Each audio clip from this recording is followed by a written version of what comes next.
ইয়া, আমরা আজকে তৈরি করতে যাচ্ছি ইন্দোনেশিয়ান হট স্পাইসি রামেন।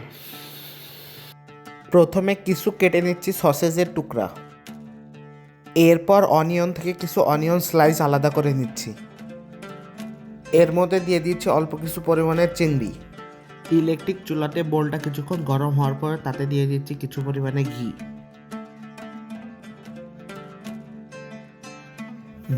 সামান্য হিট হওয়ার পরে তাতে দিয়ে দিচ্ছি আমরা সসেজ, চিংড়ি ও অনিয়নের টুকরা।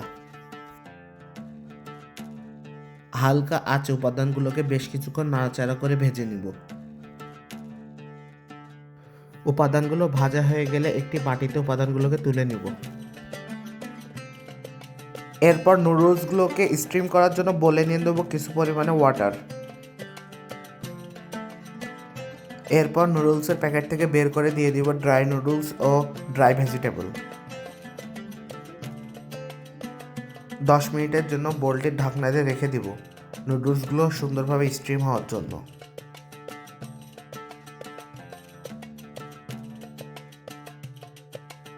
সঠিকভাবে নুডলসগুলো স্টিম হয়েছে কিনা চেক করে চুলাটি অফ করে দিব।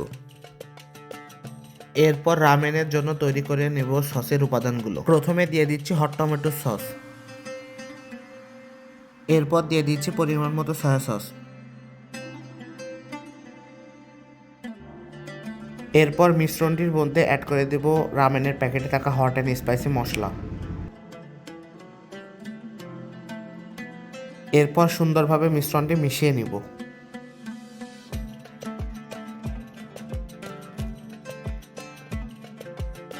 এরপর রামেনের ওপরে দেওয়ার জন্য 2টি ডিম পানিতে সুন্দরভাবে পোস্ট করে নিব। এরপর সসের সাথে সুন্দর করে নুডলসগুলোকে মিশিয়ে তৈরি হয়ে গেল আমাদের সুস্বাদু রামেন।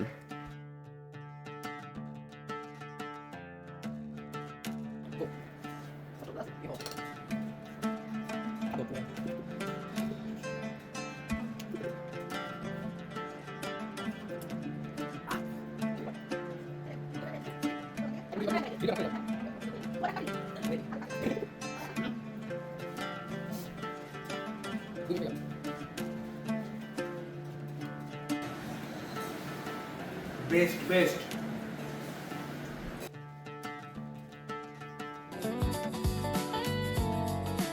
আজকের ভিডিওটা এখানেই শেষ করছি। দেখা হবে নতুন কোনো ভিডিওতে। সেই পর্যন্ত সুস্থ থাকবেন, সুন্দর থাকবেন। আল্লাহ হাফেজ।